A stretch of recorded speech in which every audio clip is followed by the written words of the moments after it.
नमस्कार विद्यार्थी मित्रांनो, सायन्स स्टडी या यूट्यूब चॅनलवरती तुमचं स्वागत आहे. काल आपण Maharashtra state board class 12 physics chapter number 13 AC circuit हा टॉपिक चालू केलेला आहे. या टॉपिकचं हे आज असेल लेक्चर नंबर 2. कालच्या टॉपिकमध्ये आपण इन्स्टंटेनियस EMF कसा काढायचा तो पाहिला. E is equal to E0 sine omega T. त्याच्यानंतर इन्स्टंटेनियस करंटची व्हॅल्यू कशी फाइंड आउट करायची ते पाहिलं. I is equal to I0 sine omega T plus alpha. Average value of the current काय असतं ते पण आपण काल पाहिलं. 0.637 इंटू I0. ॲव्हरेज EMFची व्हॅल्यू काल आपण पाहिली 0.637 इंटू E0. तसंच RMS value of the current and RMS value of the voltage हे पण आपण काल पाहिलं 0.707 इंटू I0 और E0.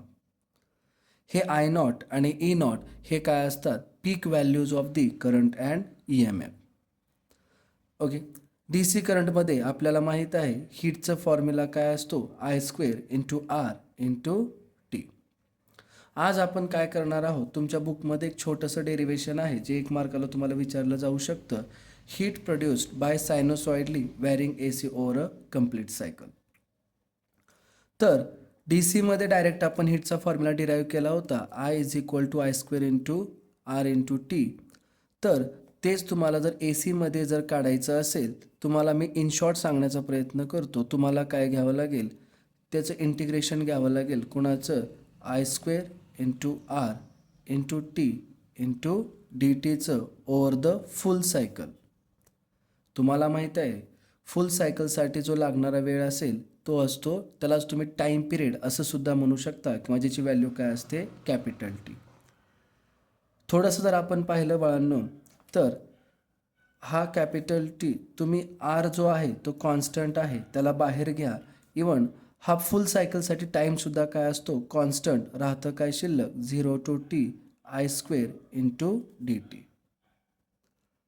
आता थोडंसं जर आपण पाहिलं टाईम पिरियडचा फॉर्म्युला काय असतो, T is equal to 2π upon omega. त्याच्यामुळे हे लिमिट तुम्ही काय करू शकता, चेंज करू शकता. टीची व्हॅल्यू पुट करा 2π upon omega into integration over the टीची व्हॅल्यू परत ठेवा 2π अपॉन ओमेगा. आयची व्हॅल्यू आपल्याला माहीत आहे I0 साइन ओमेगा टी. आणि त्याच्यानंतर ह्या डी टीच्या ऐवजी तुम्ही काय ठेवू शकता, डी ओमेगा टी असं सुद्धा तुम्ही पुट करू शकता. किंवा फक्त तुम्ही डी टी जरी ठेवलात तरी काही हरकत नाही. आता थोडंसं जर आपण पाहिलं, हे 2πr इंटू ओमेगा आणि ह्याला जर तुम्ही सॉल्व करायला जर गेलात 2π अपॉन ओमेगा, I0चा स्क्वेअर काय येणार आहे, I0² into sin² omega T into D T. आणि मला असं वाटतं बाळांनो, कालच्या लेक्चरमध्ये आपण RMS व्हॅल्यूमध्ये याचं इंटिग्रेशन आपण काल फाइंड आउट केलेलं आहे. जर कुणाला येत नसेल तर त्यांनी तुम्हाला आपल्या बुकमध्ये जसं सॉल्व करून दिलेलं आहे तसं सुद्धा आपण इथं घेतलेलं आहे. किंवा तुम्ही डायरेक्टली थोडंसं कॉन्सेप्ट यूज करून तुम्ही हा फॉर्म्युला तुम्ही या पद्धतीने सुद्धा डेरिवेशनला डिराईव्ह करू शकता. आता याचं जे काय डेरिवेशन आहे आपल्या लेक्चर नंबर 1मध्ये आपण डिटेलमध्ये घेतलेलं आहे. याला जर तुम्ही सिम्प्लिफाय केलात तर याची व्हॅल्यू काय येते, काय येणार बाळांनो, I0² अपॉन 2. आणि यालाच तुम्ही काय म्हणत असता, RMS value of the current. मग तुम्ही या ठिकाणी पुट करू शकता H is equal to R into IRMS whole square into 2π upon omega. आता RMSची व्हॅल्यू काल तुम्हाला सांगितलं, इथं आपण हे डिराईव्ह कसं केलं होतं बाळांनो, I0 अपॉन √2. मग तुम्ही इथं IRMSची व्हॅल्यू I0 अपॉन √2 जे पुट केलं, मग जर तुम्हाला भेटलं तर R constant, IRMS whole square, हा 2π अपॉन ओमेगा जशाच तसं. आणि हे काय असेल, heat produced in a AC over a complete cycle. जर तुम्हाला AC सर्किटमध्ये हीट प्रोड्यूस झालेले जर कॅल्क्युलेट करायचं जर असेल तर तुम्ही हा फॉर्म्युला यूज करू शकता न्यूमरिकल सॉल्व करण्यासाठी. दॅट इज काय, H is equal to R IRMS whole square into 2π upon omega. Class 10मध्ये जो तुम्ही हीटचा फॉर्म्युला पाहिला होता तो आहे I² into R into D t. जर तुम्ही जर या दोन इक्वेशनकडे जर बघितलात तर तुम्हाला दिसेल ए सीमध्ये दोन्हीकडे आर आहे. त्याच्यानंतर टीचे तर व्हॅल्यू आपल्याला माहीत आहे, इथं सांगितलं तुम्हाला 2π अपॉन काय असेल ओमेगा, दोन्हीकडे टी आहे. फक्त इथं जो तुमचा करंट असतो तो तिथं ए सीमध्ये कोणता करंट घेतो आपण, RMS करंट किंवा root mean square of the current. हे लक्षात ठेवा. हे कालच्याच तुमच्या पार्टमध्ये कंटिन्यू येणारा आहे. त्याच्यानंतर एक ऑब्जेक्टिव्ह किंवा एक न्यूमरिकल आपण सोडून घेणार आहोत. आपल्या बुकमध्ये आहे, जे पहिलंच एक्झाम्पल तुम्हाला बघायला भेटतं. ओके, काय आहे न्यूमरिकल नीट वाचा. And alternating voltage is given by काय दिलेलं आहे तुम्हाला, E is equal to 6 sin 100πt. आणि तुम्हाला याच्यामध्ये 4 प्रश्न विचारलेले आहेत. तर आपण सोडवत असताना नीट बघा काय करतोय. गिवनमध्ये काय दिलेलं आहे बाळांनो आपल्याला, E is equal to 6 sin 100πt. समजा इक्वेशन नंबर 1. आता आपल्याला या ठिकाणी पीक व्हॅल्यू काढायची आहे, फ्रिक्वेन्सी काढायची आहे आणि टाईम पिरियड काढायचा आहे. ओके, तर याला जर तुम्ही E is equal to E0 sin omega t ही आपली काय असते, general equation of the instantaneous EMF किंवा व्होल्टेज. आता मला सांगा, या दोन इक्वेशनला जर आपण काय केलं बाळांनो, कम्पेअर जर केलात तर मला सांगा E0ची व्हॅल्यू काय येते, 6 व्होल्ट, जे तुमचं पहिल्या क्वेश्चनचा आन्सर असेल, दॅट इज 6 व्होल्ट. हे काय झालं तुमचं पीक व्हॅल्यू. त्याच्यानंतर फ्रिक्वेन्सी विचारले, मग ऑन कम्पेअरिंग मला सांगा ओमेगा टीची व्हॅल्यू काय असेल, 100πt. दोन्ही इक्वेशनकडे बघा, ओमेगाची व्हॅल्यू जर तुलना केला तर किती भेटेल तुम्हाला, 100πt. आता आपल्याला माहीत आहे ओमेगा म्हणजेच कोण असतो, 2πnt बरोबर किती असेल, 100πt. ओके, मला सांगा T get cancel, n is equal to काय येणार आहे, 100π upon 2π. Okay, pi get cancel, n is equal to काय आलं, 100 upon 2, that is 50 hertz. That's our frequency. म्हणजे सेकंड क्वेश्चनचं पण आन्सर तुम्हाला भेटलेलं आहे. त्याच्यानंतर थर्ड क्वेश्चन आहे टाईम पिरियड. तर कॅपिटल टी जे असेल त्याला आपण काय म्हणतो, टाईम पिरियड, आणि it is nothing but the reciprocal of the frequency. मग आपल्याला काय करायचं आहे, टी इज इक्वल टू 1/50. आता आपल्याला माहिती आहे 1/50ला जर तुम्ही सॉल्व केलात आन्सर काय येणार आहे, 50 × 0 पॉईंट दिलात, 1 becomes 10, परत 0, 1 becomes 100, 50 to 100, म्हणजे किती टाईम पिरियड येणार आहे तुमचा, 0.02 सेकंड. हा काय झाला आपला टाईम पिरियड. त्याच्यानंतर सगळ्यात शेवटचा प्रश्न आहे, at T is equal to 2 millisecond. तुम्हाला टाईम किती दिलेला आहे, 2 मिलीसेकंद, आणि त्यावेळेस तुम्हाला हे इन्स्टंटेनियस म्हणजे ईची व्हॅल्यू काय करायची आहे, फाइंड आउट करायची आहे. मग E is equal to 6 sin 100π. टीची व्हॅल्यू किती दिली तुम्हाला, 2 मिलीसेकंद. मिलीसेकंद चालत नाही फिजिक्समध्ये, SI मध्ये कन्वर्ट करा. मिलीचं सेकंदमध्ये काय येणार आहे, 10⁻³ सेकंद. आणि या ठिकाणी तुम्ही टीच्या ठिकाणी व्हॅल्यू पुट करू शकता, 2 × 10⁻³ मग E is equal to 6 sin 100 × 2 × 10⁻³ into काय येणार आहे, pi. E is equal to 6 sin 100 × 2 किती येतं, 200 × 10⁻³ इंटू पाय.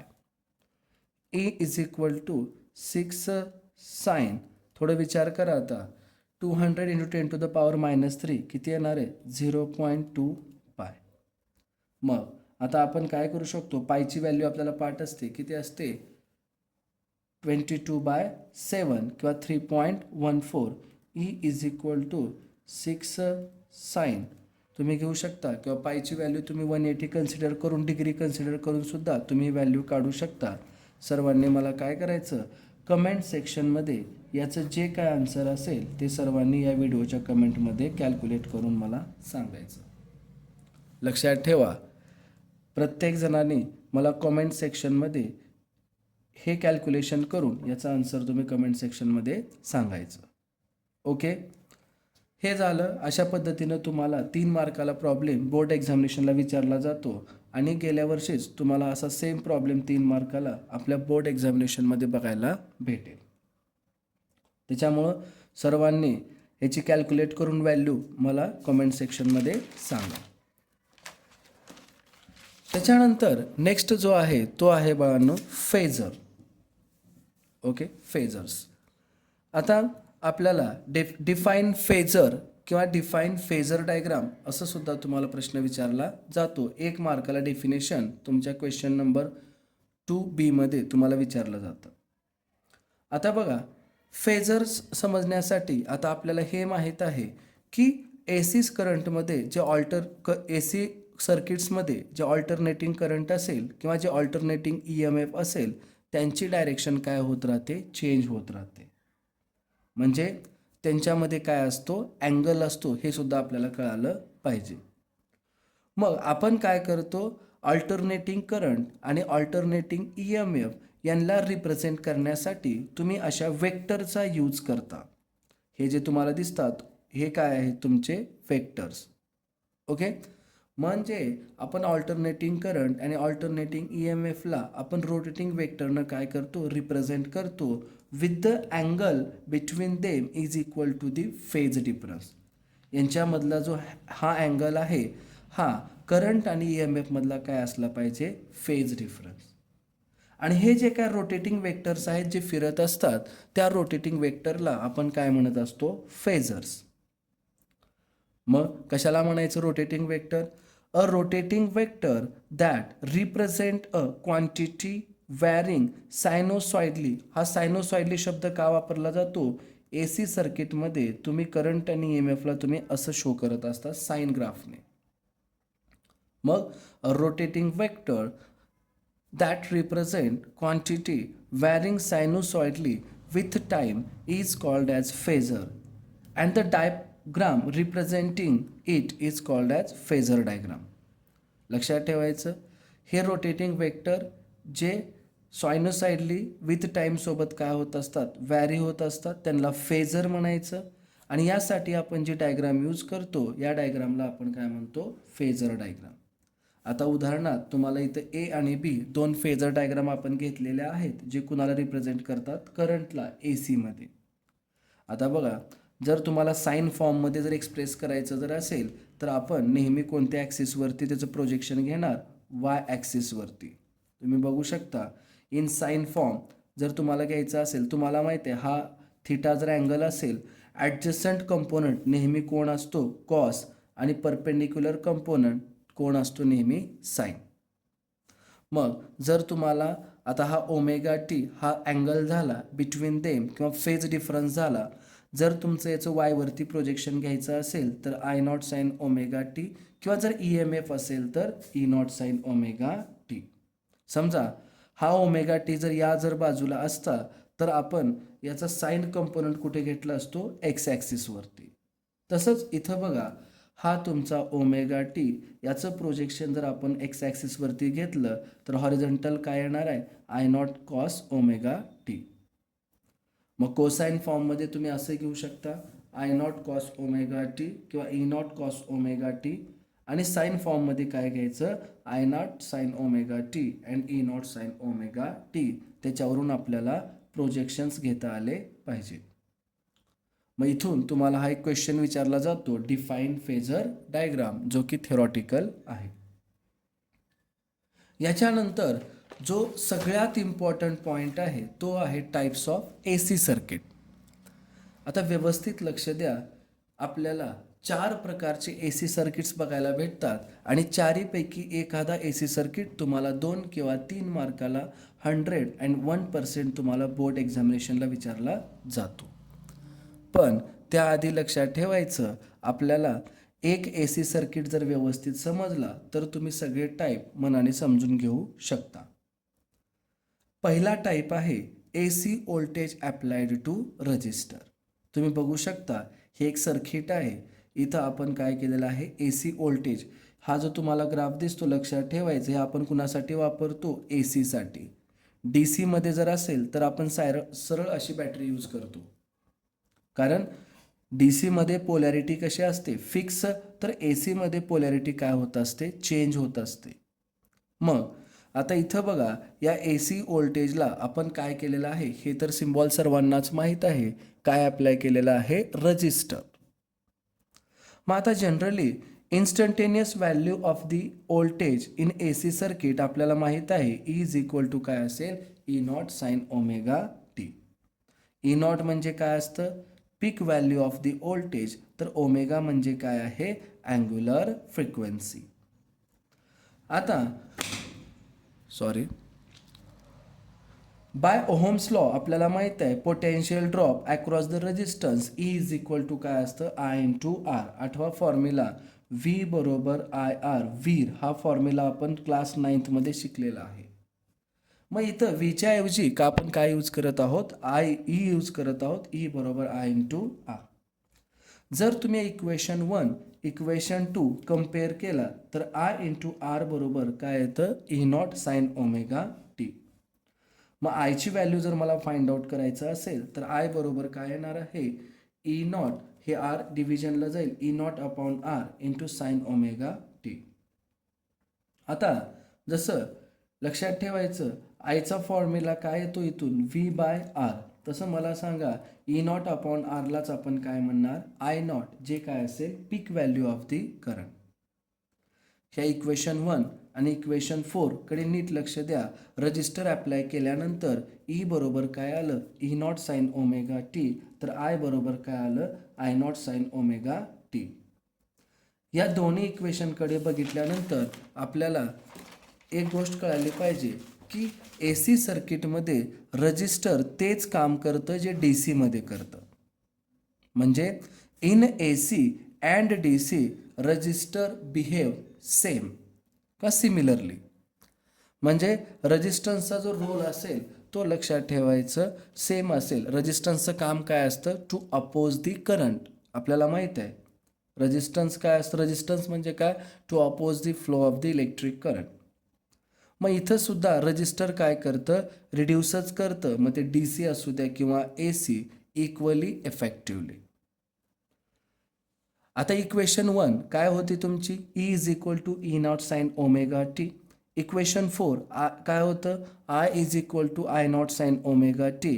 ह्या दोघांमध्ये ओमेगा टी असल्यामुळे तुम्ही असं म्हणू शकता, there is a zero phase difference between alternating current and alternating EMF. ऑब्जेक्टिव्हला विचारतात, काय लक्षात ठेवायचं की झिरो फेज डिफरन्स असतो करंट आणि EMF मध्ये जर आपण काय अप्लाय केलो, AC व्होल्टेजला रजिस्टर अप्लाय केलो तर. यासाठी ग्राफ सुद्धा तुम्हाला दिलेला आहे. हा ग्राफ सर्वांना ड्रॉ करता आला पाहिजे. हा जो ब्लॅक आहे तो कुणासाठी आहे, तुमचा EMF साठी. जो रेड पेनमध्ये आपण काढलेला आहे तो कुणासाठी आहे, करंटसाठी. तर या दोन्हीकडे बघा तुम्ही, EMF नेहमी करंटच्या कुठं असेल, करंटच्या वर असेल, किंवा करंटचा जो ग्राफ असेल तो EMFच्या नेहमी कुठं असेल, खाली असेल, नेहमी लक्षात ठेवा. ओके. मग या ग्राफवरून तुम्ही काय सांगू शकता, दोघांची झिरो व्हॅल्यू बघा सेम टाईमला आहे, दोघांच्या मॅक्झिमम व्हॅल्यूज सेम टाईमला आहेत, आणि दोघांच्या मिनिमम व्हॅल्यूज सुद्धा कुठं आहेत, सेम टाईमला आहेत. म्हणून रजिस्टर अप्लाय केल्यानंतर both current and EMF reach the zero maximum and minimum values at the same time. लक्षात ठेवा, सेम टाईम म्हणजेच काय, दोघांमध्ये झिरो फेज डिफरन्स असल्यामुळे दोघांच्या मॅक्झिमम आणि मिनिमम आणि झिरो व्हॅल्यूज सेम टाईमला तुम्हाला भेटतात. आणि परत ही फेजर डायग्राम काढायची असते. फेजर डायग्राममध्ये काय बघू शकता तुम्ही, एकच रोटेटिंग वेक्टर आहे, दोघांमध्ये अँगल काय, ओमेगा टी. इथं तुम्हाला आय नॉट दिलेला आहे, तर इथं तुम्हाला कोण आहे, ई नॉट. हे जे तुम्हाला सांगतं ई नॉट पासून एक्स ॲक्सिस पर्यंत हे काय आहे, EMF E not sine omega T. तर आय नॉट पासून वाय ॲक्सिस वरती काय आहे तुमचं, I not sine omega T. लक्षात ठेवा. फेजर डायग्राम कम्प्लीट जर तुम्हाला कोणी म्हणलं explain AC circuit with the register, तर तुम्हाला सुरुवातीला डायग्राम काढावी लागेल, परत इक्वेशन 4पर्यंत तुम्हाला डिस्क्राईब करावं लागेल, तिथंपर्यंत तुम्हाला 1 मार्क असतो. त्याच्यानंतर याला अर्धा मार्क आणि याला अर्धा मार्क असं 2 मार्काचा क्वेश्चन तुम्हाला बोर्ड एक्झामिनेशनमध्ये विचारला जातो. सर्वांनी लेक्चर 2 बघण्याआधी लेक्चर 1 एकदा व्यवस्थित बघून घ्या आणि त्याच्यानंतर सर्वांनी आपण जो काय एक तुम्हाला न्यूमरिकल सोडवायला सांगितलेला एक कॅल्क्युलेशन आहे जे तुम्हाला सर्वांना करून मला कमेंट सेक्शनमध्ये सांगायचं आहे. Okay, bye.